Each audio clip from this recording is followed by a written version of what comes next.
أعوذ بالله من الشيطان الرجيم. بسم الله الرحمن الرحيم. سأل سائل بعذاب واقع للكافرين ليس له دافع من الله ذي المعارج.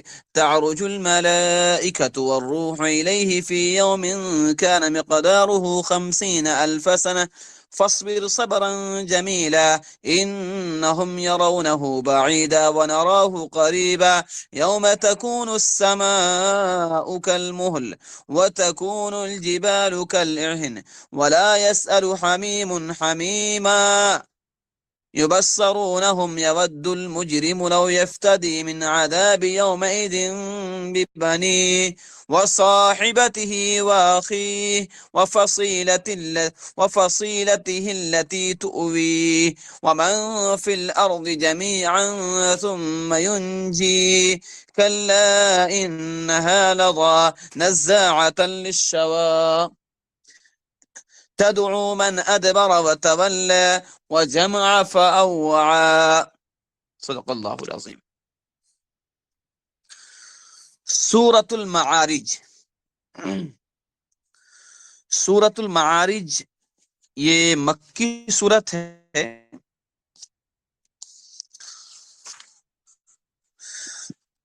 اس سورت کا نام معارج رکھنے کی وجہ خود قرآن مقدس میں تیسری آیت میں لفظ المعارج آیا ہے، اسی سے لے کر اس کو المعارج کا نام رکھ دیا گیا. بہرحال پہلے ترجمہ دیکھتے ہیں. سأل سائل، مانگا ایک مانگنے والے نے، بعذاب واقع، ایسا عذاب جو واقع ہونے والا ہے، للکافرین لیس لہ دافع، کافروں کے لیے نہیں اس کو کوئی ٹالنے والا، من اللہ ذی المعارج، اللہ تعالی کی طرف سے سیڑھیوں والا، تعرج الملائکۃ والروح الیہ فی یوم کان مقدارہ 50,000 سنہ، چڑھتے ہیں فرشتے اور روح القدس اس کی طرف ایک دن میں جس کی مقدار 50,000 سال ہے. فاصبر صبرا جمیلا، پس آپ صبر کریں، اچھا صبر کرنا.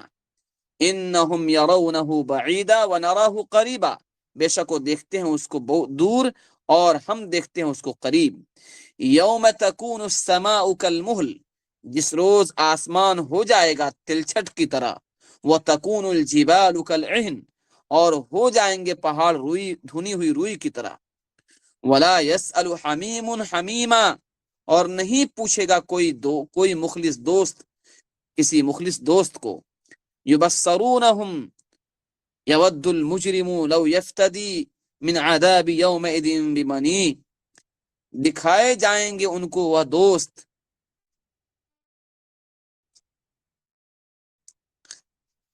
یود المجرم، مجرم پسند کرے گا، لو یفتدی من عذاب یومئذ ببنیہ، اس بات کو پسند کرے گا کہ وہ فدیہ دے دے اس دن کے عذاب سے اپنے بیٹوں کو، وصاحبتی اپنی بیوی کو، واخیہ اور اپنے بھائی کو، وفصیلتہ التی توی اور اس اپنے قبیلے کو جو اس کا پناہ دیتا تھا، ومن فی الارض جمیعا اور ان کو جو زمین میں ہیں سارے، ثم ینجی پھر اپنے آپ کو نجات دلائے.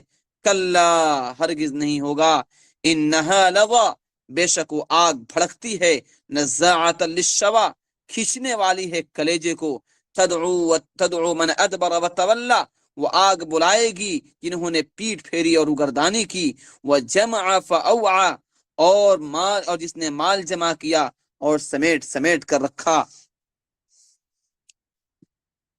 اس صورت مبارکہ کے پس منظر کو تھوڑا سمجھیے. یہاں پر پہلا لفظ ہے سأل سائل بعذاب واقع.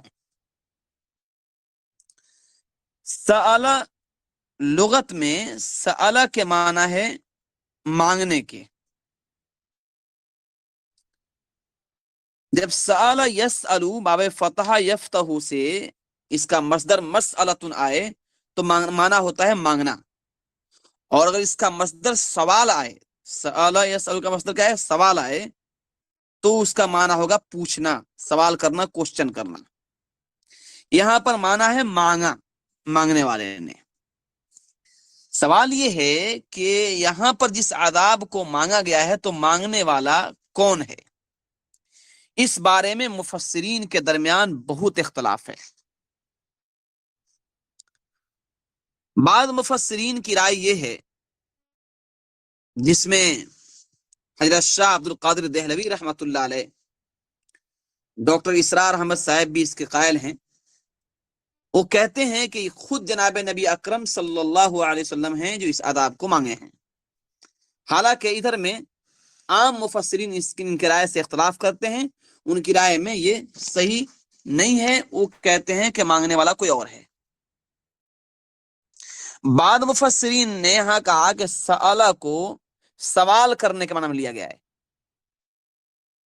پوچھنا، تو ان کے نزدیک مفہوم ہوگا، اس کا مطلب ہوگا کہ پوچھنے والے نے پوچھا، سوال کرنے والے نے سوال کیا کہ وہ عذاب جس کی ہمیں خبر دی جا رہی ہے کن لوگوں پر نازل ہوگی، تو اس سوال کا جواب دیا گیا کہ وہ کفار پر نازل ہوگی اور کوئی اس کو ٹال نہیں پائے گا۔ لیکن جمہور مفسرین کی جو بڑی جماعت ہے، ان کے نزدیک یہاں پر معنی ہے طلب کرنا۔ طلب مطلب کسی چیز کو چاہنا، سوال الگ چیز ہے، کوشچن کرنا کسی چیز کو سمجھنے کے لیے، اور ایک ہے طلب کرنا، کسی سامنے محتاج ہو کر کسی کے سامنے کوئی چیز مانگنا، طلب جس کو بولتے ہیں۔ تو یہاں پر سآلہ مانگنے اور مطالبہ کرنے، ڈیمانڈ کرنے کے معنی میں ہوگا، اکثر مفسرین کی رائے ہے۔ تو ان کے نزدیک ان الفاظ میں جو مانگنے والا فرد ہے وہ نضر بن حارث ہے۔ مکہ مکرمہ میں بعض بڑے منہ پھٹ اور بہت ہی بےہودہ قسم کے کفار تھے، اس میں سے ابو جہل تھا، ابو لہب تھا، عقبہ بن ابی معیط تھا، نضر بن حارث تھا، ٹھیک ہے، یہ بڑے مالدار لوگ تھے، دنیا والے مالداروں کے سامنے ایسے ہی کیا بولتے اس سیلوٹ مارتے رہتے ہیں، اور یہ کمبخت جناب نبی اکرم صلی اللہ علیہ وسلم کی بہت مخالفت کرتے تھے، اور ان میں سے کوئی نہ کوئی آ کر آقا علیہ السلام کی مجلس میں بیٹھ جاتا تھا۔ چنانچہ واقعہ ہے کہ نضر بن حارث آپ کی مجلس میں آیا اور کہنے لگا، جس عذاب کی تم دھمکی ہمیں دیتے ہو، اگر ہم ایمان نہ لائیں اور آپ کی تصدیق نہ کریں تو ہمارے اوپر عذاب آئے گا۔ وہ جو عذاب آئے گا کہاں چھپا کے رکھے ہو، وہ عذاب لاؤ نا ہم پر۔ نعوذ باللہ، اس طرح سے اس نے مطالبہ کیا۔ یہ جمہور مفسرین کی رائے ہے کہ یہاں پر مراد اس سے نضر بن حارث ہے۔ جیسا کہ میں نے شروع میں کہا کہ شاہ عبد القادر محدث دہلوی، ڈاکٹر اسرار احمد وغیرہ جو فرماتے ہیں، ان کا کہنا یہ ہے کہ اصل میں اس آیت کا جو مطلب ہم نے لیا ہے اس کو سمجھنے کے لیے ایک پس منظر کو سمجھنا ہوگا۔ پس منظر یہ ہے کہ جناب نبی اکرم صلی اللہ علیہ وسلم جب مکہ مکرمہ میں نبوت سے سرفراز ہو کر دین کی دعوت دینا شروع کیے، تو مکہ کی گلیوں میں، مکہ کے چوراہوں پر آپ علیہ السلام کو کوئی شاعر کہتا، کوئی مجنون کہتا، کوئی ساحر جادوگر کہتا، کوئی جھوٹا کہتا، آپ کو مختلف انداز سے تکلیف دیتے رہے، اور ان کو معلوم تھا کہ ہم ان کو کچھ کر نہیں سکتے ہیں۔ تو ان لوگوں نے یہ کیا کہ چلو فزیکل نہیں کر کے، یعنی جسمانی کوئی ہم تکلیف نہ دے دیں تو کم سے کم مینٹلی اتنا ڈسٹرب کر دیں، اتنا ان کو توڑ دیں کہ یہ اپنے کام سے بعد آ جائیں۔ جب یہ مینٹلی ٹوٹ جائیں گے، ذہن کے اعتبار سے ڈسٹرب ہو جائیں گے، تو کیا ہوگا کہ ہم اپنے تحریک میں کامیاب ہو جائیں گے اور ان کی تحریک ختم ہو جائے گی۔ چنانچہ ایک باقاعدہ اور منظم سازش کے تحت ان لوگوں نے آپ علیہ السلام کو ذہنی تکلیف دینی شروع کی۔ اس تکلیف کی وجہ سے بہرحال آپ علیہ السلام انسان تھے، اور خود حضرت نوح علیہ السلام نے اپنی قوم کے لیے بد دعا کی تھی، اور اسی میں حضرت نوح علیہ السلام کا ذکر بھی آنے والا ہے آگے۔ تو آپ علیہ السلام نے ان لوگوں پر عذاب کا مطالبہ کیا اللہ سے کہ ان کو عذاب سے ہلاک کر دے۔ یہ کہنا ہے ان لوگوں کا. لیکن جمہور مفسرین کی رائے یہ ہے کہ سأل سائل بعذاب واقع سے مراد یہاں پر کون ہے؟ بولیے کون ہے؟ نظر بن حارث. ہاں، نضر بن حارث ہے، جو آپ علیہ السلام کے مجلس میں آیا اور اس نے کہا کہ آپ بتائیے کہ جس آداب کے بارے میں آپ ہم کو دھمکی دیتے رہتے ہیں اس کو کہاں چھپا کے رکھا ہے؟ اگر ہم آپ کی بات نہ مانیں تو وہ آداب کہاں ہے؟ اس کو لائیے ہم پر، آداب اللہ کا اتروائیے ہم پر. اللہ تعالیٰ فرماتے ہیں سأل سائل، مانگا ایک مانگنے والے نے، بعذاب واقع، وہ آداب جو واقع ہونے والا ہے. ٹھیک ہے، لیس للکافرین لیس له دافع، کفار کے لیے نہیں ہے کوئی اس عذاب کو ٹالنے والا. رب تعالیٰ کی طرف سے جو عذاب آئے گا اس کو کوئی ٹال نہیں سکے گا، اور مرتے وقت بھی ہوگا، قبر میں بھی ہوگا، حشر میں بھی ہوگا، دوزخ میں بھی ہوگا. موت کے وقت اللہ کے فرشتے یضربون وجوہہم وادبارہم، ان کے منہوں پر اور پیٹھوں پر ہتھوڑے ماریں گے اور کہیں گے اخرجوا انفسکم، اپنی جانیں ہمارے حوالے کرو. پھر قبر، حشر اور دوزخ میں تو عذاب الگ ہے. یہ بات تفصیل سے آ چکی ہے احادیث مبارکہ میں، فضائل اعمال اور دیگر بہت سی کتابوں میں محدثین اکرام نے حدیثیں نقل کی ہیں کہ اللہ رب العزت کا عذاب آنے کی مختلف شکلیں ہیں. ایک یہ ہے کہ اللہ تعالی عذاب لا کر سب کو ملیا میٹ اور تباہ کر دے. کیا ہے لاس اینجلس، کیا ہے یہ امریکہ میں، ابھی پوری کی پوری وہ آبادی تباہ ہو گئی جن لوگوں نے فلسطینیوں کو تباہ کیا تھا، اور آج ان کے بکھیے ادھیڑ دیے گئے. ایک شکل یہ ہے. قوم لوط کو ہلاک کیا گیا، ایک شکل تھی. قوم عاد و سمود کو ہلاک کیا گیا، وہ بھی ایک شکل تھی. قوم نوح کو ہلاک کیا گیا، وہ بھی ایک شکل ہے. اور ایک یہ بھی عذاب ہے کہ دنیا میں تو کوئی عذاب نہ آئے لیکن موت کے وقت عذاب شروع ہو جائے. تو کفار کے بارے میں آتا ہے کہ موت کے وقت فرشتے جو ہے یضربون وجوہہم وادبارہم، ان کے منہوں پر اور ان کے پیٹھوں پر ہتھوڑے مارتے ہیں، کہتے ہیں اخرجوا انفسکم، اپنی جانیں ہمارے حوالے کرو. بعد حدیث میں ہے کہ اللہ تعالیٰ اتنا سختی برتتے ہیں کہ جیسے زندہ بکری کے جسم میں کانٹے چبھو کر اس کو کھینچ لیا جائے یا اس کا زندہ کھال اتار دیا جائے، اس کا زندہ کھال اتار دیا جائے. اس سے زیادہ تکلیف ہوتی ہے جب انسان کفر پر مرتا ہے. اللہم احفظنا، اللہم احفظنا. تو اللہ فرماتے ہیں کہ اس کو ہٹانے والا کوئی نہیں ہے. من اللہ ذی المعارج، کیا ہے؟ یعنی اللہ کی طرف سے وہ عذاب آ کر رہے گا جو سیڑھیوں والا ہے. مفسرین اکرام نے معارج کا معنی درجوں والا بھی کیا ہے. درجہ، اللہ تعالیٰ کی طرف سے عذاب آئے گا جو کیا ہوگا؟ درجوں والا ہوگا. ظاہر سے بات ہے رفیع درجات، بہت اونچی شانوں والا، یعنی اونچی شانوں والے کی طرف سے عذاب آئے گا. ایک یہ ہے. اچھا، ایک یہ ہے کہ عذاب کی کیٹیگری بھی ہوگی. ایسا نہیں ہے کہ ایک طرح کا عذاب ہوتا رہے گا، بلکہ آدمی کو اگر کسی آدمی کے ہاتھ میں زخم لگایا جائے اور روزانہ اسی پر زخم لگایا جائے تو ایک دن ایسا ہوتا ہے کہ وہ جگہ کیا ہوتا ہے؟ وہ جگہ مفلوج ہو جاتا ہے، بے حس ہو جاتا ہے، اور اس پر تکلیف کا اثر نہیں ہوتا ہے. لیکن اللہ تعالیٰ کا عذاب مختلف ہوگا. وہ عذاب ہر دن بدلتا رہے گا اور تکلیف میں اضافہ ہوتا رہے گا. خیر، یہاں پہ ہے معارج یعنی سیڑھیوں والا. آسمانوں کو معارج کہتے ہیں کیونکہ یہ فرشتوں کی سیڑھیاں ہیں. جیسے ہم لوگ اپنے مکانوں اور اپنے گھروں میں چڑھتے ہیں تو سیڑھیوں کے ذریعے چڑھتے ہیں، تو اللہ کے فرشتے ایک آسمان سے دوسرے آسمان میں جاتے ہیں. یہ گویا فرشتوں کی سیڑھیاں ہوتی ہے. دیکھیے، فرشتے آتے جاتے رہتے ہیں. تعرج الملائکہ، فرشتے آتے جاتے رہے ہیں.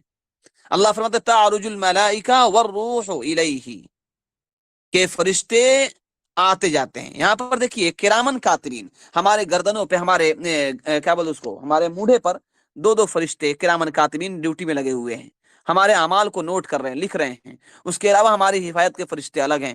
فرشتوں کی مطلب ایک بڑی لمبی فہرست ہے جو ہمارے کام میں لگے ہوئے ہیں. ایک حفاظت کا فرشتہ ہمارے ساتھ لگا ہوا ہے.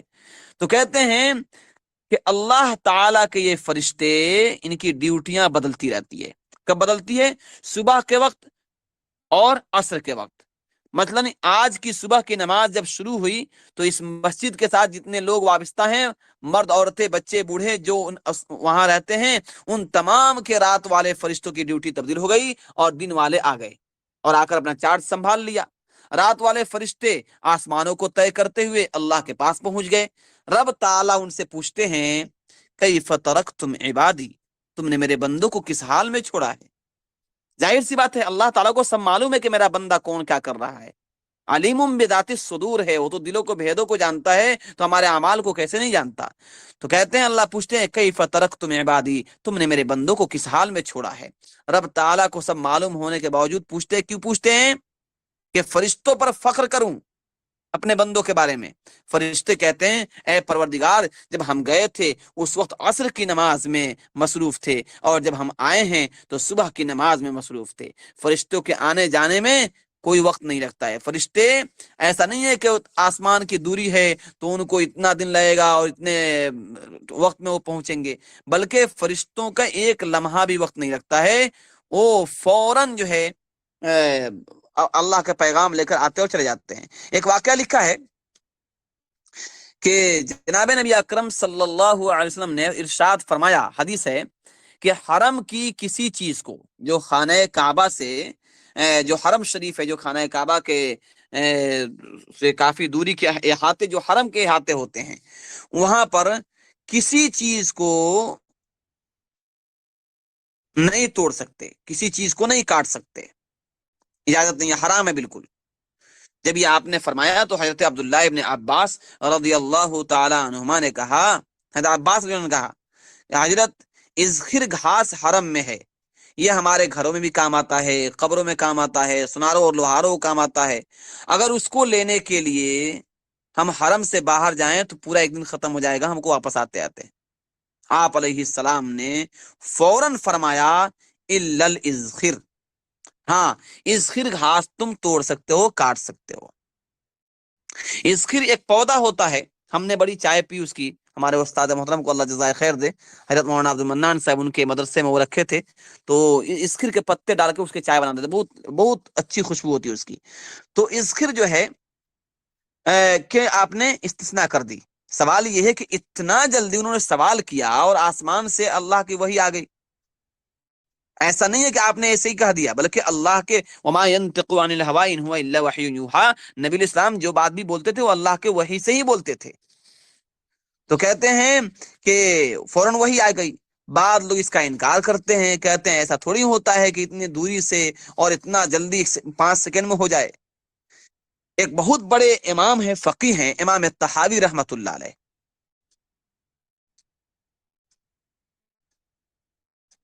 تو امام ذہبی رحمت اللہ علیہ امام طحاوی کے بارے میں فرماتے ہیں کہ بہت بڑے عالم ہیں، لم یخلف بعدہ مثلہ، اتنا بڑا عالم، اتنا بڑے عالم تھے کہ انہوں نے اپنے بعد کسی کو نہیں چھوڑا، اتنا بڑا عالم۔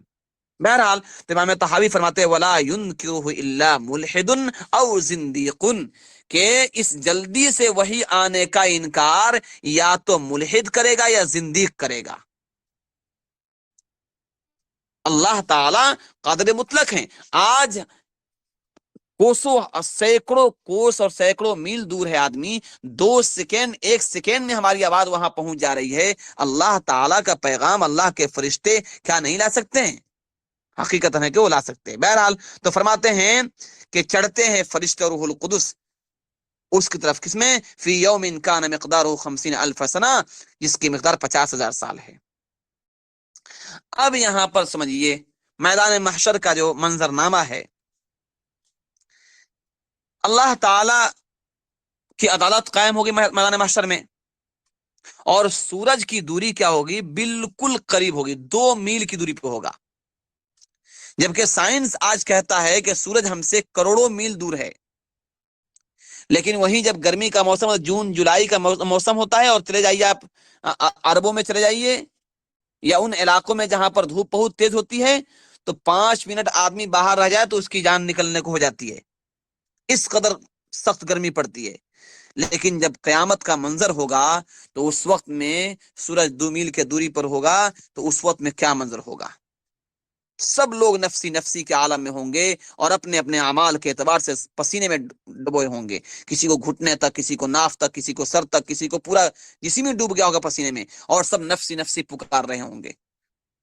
اس اس میں افراتفری کے عالم میں تمام لوگ بے چین ہوں گے، تو کچھ لوگ کہیں گے چلو آدم علیہ السلام کے پاس جائیں اور کہیں کہ آپ اللہ تعالیٰ نے آپ کو اپنا اپنا اپنا دست قدرت سے بنایا اور آپ کے ذریعے سے پوری نسل انسانیت چلی ہے، آپ رب تعالیٰ سے درخواست کریں کہ حساب جلدی شروع ہو جائے تاکہ پہلی اس مصیبت سے جان چھوٹ جائے۔ امام حضرت آدم فرمائیں گے لست ہناک، میرے اندر ہمت نہیں کہ میں رب تعالیٰ کے سامنے جاؤں، مجھ سے غلطی ہوئی تھی، میں نے گندم کھا لیا تھا، اگر اللہ تعالیٰ نے مجھ سے پوچھ لیا تو میں کیا جواب دوں گا؟ نوح علیہ السلام کے پاس جائیں گے، ابراہیم علیہ السلام کے پاس جائیں گے، تمام انبیاء، بڑے بڑے انبیاء کے پاس جائیں گے، سب لوگ انکار کر دیں گے۔ اس کے بعد ہوتے ہوتے آخر میں جناب نبی اکرم صلی اللہ علیہ وسلم کے حضور میں تشریف لائیں گے، لوگ آئیں گے اور آپ کے پاس درخواست کریں گے، آپ فرمائیں گے اللہ تعالیٰ نے مجھے یہ مقام عطا فرمایا ہے، یعنی میں سفارش کروں گا، آپ علیہ السلام مقام محمود پر تشریف لے جائیں گے اور رب تعالیٰ کے سامنے سجدے میں گر جائیں گے۔ بخاری شریف کی روایت ہے، اللہ تعالیٰ فرماتے ہیں، بخاری شریف میں ہے کہ اللہ تعالیٰ مجھے ایسے کلمات القا فرمائیں گے، ایسے کلمات میرے دل میں ڈالیں گے، لم تحضرنی الان، اب وہ کلمات مجھے نہیں بتائیں، ابھی وہ کلمات مجھے نہیں بتلائے گئے، ان کلمات کے ساتھ میں کیا کروں گا؟ رب تعالیٰ کی حمد و ثنا کروں گا۔ پھر اللہ تعالیٰ فرمائیں گے ارفع راسک یا محمد، اے محمد صلی اللہ علیہ وسلم اپنا سر اٹھائیے، اشفع تشفع، آپ سفارش کریں، سفارش قبول ہوگی۔ اسی کا نام شفاعت کبریٰ ہے، یہ صرف آپ علیہ السلام کی خصوصیت ہے۔ بہرحال آپ کی سفارش سے کیا ہوگا؟ وہاں پر حساب و کتاب کا نظام شروع ہوگا۔ بہرحال تو 50,000 سال کا دن لمبا ہوگا۔ ایک جگہ حدیث میں قرآن کریم کی ایک آیت میں ہے کہ ثم یعرج الیہ فی یوم کان مقدارہ الف سنہ مما تعدون، جس میں ہے کہ 1000 سال کے برابر ہوگا، ٹھیک ہے، اور حدیث پاک میں آتا ہے کہ مومن کے لیے فرض نماز کے وقت کے برابر ہوگا حساب کتاب کا دن۔ اب سوال یہ ہے کہ ایک ہی بات کو مختلف انداز سے کہا گیا، یہ کیسے ممکن ہے؟ قرآن کریم میں دو طرح سے کہا گیا، حدیث میں الگ کہا گیا، اس کو ہم آپس میں کیسے جوڑیں گے؟ مفسرین اکرام نے اتنا بہترین اس کو آپس میں جوڑ بیان کیا ہے، آپ سنیں گے تو اشش کر دیں گے۔ اس کو مثال سے سمجھایا، ابھی سردی کا موسم چل رہا ہے، مان لیجئے ابھی جنوری میں، دسمبر میں سردی کے موسم میں رات بڑی ہو جاتی ہے، ایک آدمی عشاء کی نماز پڑھ کر سو گیا اور صبح صادق تک سویا رہا، یعنی فجر تک سویا رہا۔ جب فجر میں اٹھا تو کیا محسوس ہوا اس کو؟ میں ابھی سویا تھا، ابھی جگ گیا، بالکل تندرست ہے، توانا ہے، نوجوان ہے، تو اس کو کیا ہوگا؟ محسوس ہوگا کہ میں ابھی سویا اور ابھی اٹھ گیا۔ اس کے لیے رات چھوٹی معلوم ہوگی، پتہ ہی نہیں چلے گا اس کو رات کب گزر گیا۔ اور ایک ایسا آدمی جس کی طبیعت خراب ہو، کبھی نیند آتی ہے، کبھی نہیں آتی ہے، کبھی آنکھ کھل جاتی ہے، اس کے لیے رات لمبی ہوگی، حالانکہ رات وہی ہے۔ اور ایک وہ آدمی جس کے گھٹنوں میں، پیروں میں درد ہے، مختلف بیماریوں میں ہے، اس کو بہت تکلیف ہے، اس کے لیے تو رات کیا ہوگی؟ صدیوں کے برابر ہوگی، ایک ایک منٹ اس کے لیے ایک لمبا وقت محسوس ہوگا۔ تو کہتا نا، ایک شاعر کہا نا کہ ایام مصیبت تو کاٹے نہیں کٹتے، دن عیش کی گھڑیوں میں گزر جاتے ہیں کیسے۔ تو آرام کا وقت ہوتا ہے تو جلدی نکل جاتا ہے، خوشیاں ہوتی ہیں، رات میں خوشی کی بات ہوتی ہے، جلدی ختم ہو جاتی ہے، اور انسان کی زندگی میں خوشیاں ہوتی ہے، کب سال ختم ہو گیا، کب دن ختم ہو گیا، عید کا دن آیا، صبح سے شام کب ہو گیا پتہ نہیں چلا۔ مصیبت اور حالات ہوتے ہیں تو ایک ایک لمحہ انسان کے لیے مصیبت بن جاتا ہے۔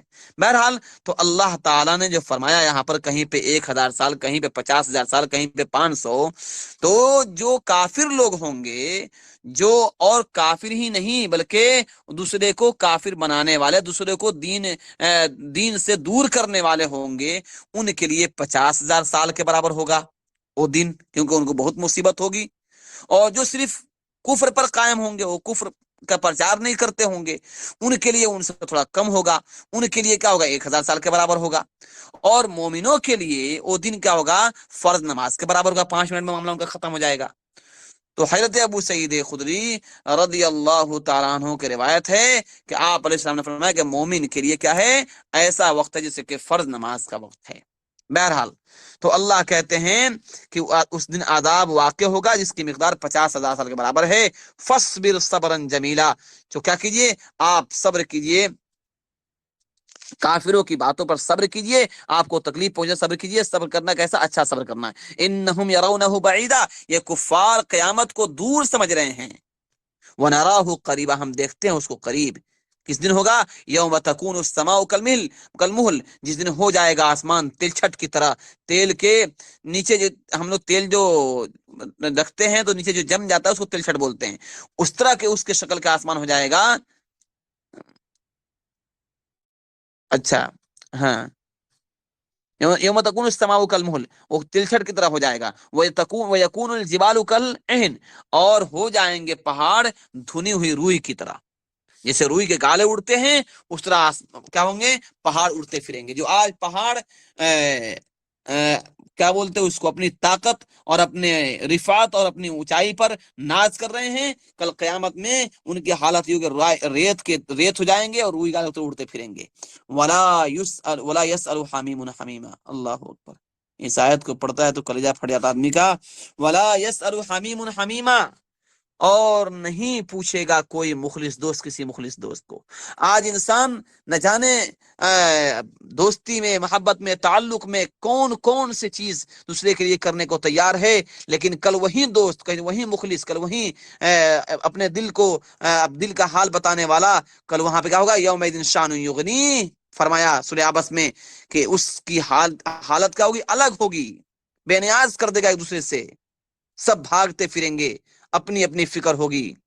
یبصرونہم، دکھائے جائیں گے ان کو وہ دوست، جس طرح اس وقت ہم ایک دوسرے کو دیکھ رہے ہیں، وہاں ایک دوست کو دیکھیں گے کہ کون نہیں پوچھے گا یود المجرم، بلکہ حالت تو یہ ہوگی یود المجرم، مجرم جو ہوگا، جو اللہ کے عذاب کا گرفتار ہونے والا ہوگا، اس کی حالت اتنی بری ہوگی کہ اس بات کو وہ تمنا کرے گا، یفتدی من عذاب یومئذ، کہ وہ فدیہ دے دے، فدیہ مطلب بدلہ دے دے اس دن کے عذاب سے بچنے کے لیے۔ کس کو؟ بے بنی اپنے بیٹوں کو، وہ صاحبت اپنی بیوی کو، جو اس کی شریک حیات ہے، پوری زندگی اس کے ساتھ رہی، اس کے دکھ سکھ کی ساتھی بنی، وہ چاہے گا اس کو بھی دے دیں۔ وہ آخی، اور اپنے بھائی کو، وہ فصیلتہ التی توی، اور اپنی برادری اور اپنے قبیلہ کو جو اس کو پناہ دیتا تھا۔ ومن فی الارض جمیعا، اور زمین میں اور ان کو جو زمین میں ہے، یعنی ان ساروں کو دے دے۔ تو گویا کہ اس دن مجرم کیا کرے گا؟ وہ چاہے گا بس میں عذاب سے بچ جاؤں، بس مجھے اللہ بچا لے، چاہے میرے بدلے میرے بیٹے کو جہنم میں ڈال دے، میری بیٹی کو جہنم میں ڈال دے، میری بیوی کو جہنم میں ڈال دے، سب سڑ جائیں، سب گل جائیں، سب جہنم میں چلے جائیں، بس اللہ مجھ کو بچا لے، اللہ مجھ کو بچا لے۔ ثم ینجی، پھر وہ اپنے آپ کو نجات دلا دے، اپنے آپ کو بچا لے، وہ کیا ہوگا؟ میں سمجھے گا میں کامیاب ہو گیا، حالانکہ ایسا وہاں نہیں ہونے والا ہے۔ فرمایا کلا، ہرگز ایسا نہیں ہوگا۔ یہ دنیا کا قید خانہ نہیں ہے کہ یہاں پر پیسوں سے بک جائیں گے، یہاں پر پیسوں سے جیلر خرید لیے جائیں گے، اور پیسوں سے یہاں پر حکومتیں خرید لی جائیں گی اور منسٹر خرید لیے جائیں گے، ایسا نہیں ہوگا۔ بلکہ اللہ کہتے ہیں کلا، ہرگز نہیں۔ اندازہ لگاؤ، آج جو لوگ ماں باپ کے لیے جان دیتے ہیں، اولاد کے لیے مرتے ہیں، بھائیوں کے لیے جان دیتے ہیں، بیوی کے لیے سب کچھ کرتے ہیں، اس وقت کیا کہیں گے؟ اس بات کو وہ لوگ اس بات سے چاہیں گے کہ ہماری جان بچ جائے، ہمارے جو ہے ہمارے بدلے کو جہنم میں چلے، میں بچ جاؤں۔ آگے اللہ کہتے ہیں کہ کلا، ہرگز ایسا نہیں ہوگا، بلکہ انہا لوا، بے شک وہ آگ بھڑکتی ہوئی ہوگی۔ سورہ لقمان میں جب اللہ فرماتے ہیں لا یجزی والد عن ولدہ ولا مولود هو جاز عن والدہ شیئا، نہیں کام آئے گا کوئی باپ اپنے بیٹے کے لیے، نہ کوئی بیٹا کفایت کرے گا اپنے باپ کے لیے، کچھ بھی، جو کچھ کسی نے کیا ہے اسی کی گردن پہ اس کو ہوگا۔ لا تزر وازرۃ وزر اخری، کوئی دوسرے کے بوجھ کو اپنے اوپر نہیں اٹھائے گا۔ انہا لظی، بے شک وہ آگ بھڑکتی ہوئی ہے۔ آج دنیا کی آگ ہمارے سامنے ہے، اس میں لوہا پگھل جاتا ہے، پتھر جل کر چونا بن جاتے ہیں، اور وہ آگ دنیا کی آگ سے 69 گنا تیز ہے۔ اللہ تعالیٰ بچائے۔ نزاعۃ للشوا، کھینچنے والی ہے کلیجے کو، جلد کو جلا کر کلیجے تک پہنچے گی۔ تدعو، آگ بلائے گی، من ادبر و تولا، اس کو جس نے پیٹ پھیری ایمان کی طرف سے، اور ان منافقوں کو جو ایمان سے دور رہے، وہ تولا، اور اس کو بلائی جس نے اعراض کیا، روگردانی کی اللہ کے احکامات سے، اور اللہ کے احکامات سے دور رہے، ان سب کو بلائے گا، کہے گا آؤ اس طرف، عذاب کی طرف۔ وہ کیا وہ جمع فاوا، اور پھر ان لوگوں کو جنہوں نے مال جمع کیا اور سمیٹ سمیٹ کے اس کو رکھا، اور انہوں نے مال کے حقوق ادا نہیں کیے، یہ بھی کیا ہوگا؟ ان لوگوں کے عذاب کا ذریعہ بنے گا۔ حالانکہ مال جو ہے، مال فی نفس ہی بری چیز نہیں ہے۔ اگر مال بری چیز ہوتی، پیسہ برا ہوتا تو زکوٰۃ فرض نہ ہوتا، حج فرض نہ ہوتا، قربانی لازم نہ ہوتی، صدقہ فطر نکالنا لازم نہ ہوتا۔ اصل میں یہ عبادت کا ذریعہ ہے، اس کے ذریعے سے آدمی حج، عمرے اور صدقات و خیرات، زکوٰۃ نکال کر آدمی اپنے رب کو راضی کرتا ہے۔ مال اس وقت برا ہے جب مال کو حلال طریقے سے نہ کمایا گیا ہو، جائز جگہ پہ خرچ نہ کیا جاتا ہو، اس کے حقوق ادائیگی نہ کی جاتے ہوں، اور حلال و حرام کی تمیز نہ ہوتی ہو۔ جیسے قارون کی طرح اپنے خزانے پر سانپ بن کے آدمی بیٹھ جائے تو پھر وہ مال کیا ہے؟ مال بہت یہ مذموم ہے اور بری شے ہے۔ اس لیے کہ مال کو دیا گیا ہے، اس کو اپنے اوپر فائدہ اٹھاؤ اور دوسروں کو بھی اس سے فائدہ اٹھانے دو۔ ایسا نہیں ہے کہ بس ہم ہی جمع کر رکھیں گے اور ہم نہیں رکھیں گے، ہمارے بچے کہاں سے کھائیں گے اور کہاں سے ان کو کھلائیں گے۔ ہر ایک کو اللہ نے پیدا کیا ہے، اس کا مقدر دے کر اللہ تعالی ہر ایک کو مقدر کے حساب سے اس کو دولت دیتے رہتے ہیں۔ وَتِلْكَ الْأَيَّامُ نُدَاوِلُهَا بَيْنَ النَّاسِ، زمانے کو یوں ہی الٹ پھیر کیا جاتا رہتا ہے۔ جو کل روڈوں پہ تھے اب بادشاہ بنے ہیں، بادشاہ روڈ پہ چلے گئے ہیں۔ بہرحال اللہ تعالیٰ کہتے ہیں تدعو من ادبر وتولى وجمع فاوعى، وہ آگ بلائے گی اس کو جس نے پیٹ پھیری ایمان کی طرف سے، اور ان منافقوں کو جنہوں نے روگردانی کی، اور ان لوگوں کو جنہوں نے مال کو جمع کیا اور اس مال کو سمیٹ کر رکھا اور اس کے حقوق ادا نہ کیے۔ اللہ تعالی ہم سب کو سمجھنے کی توفیق عطا فرمائے۔ یہ کوئی سوال ہے تو پوچھ سکتے ہیں۔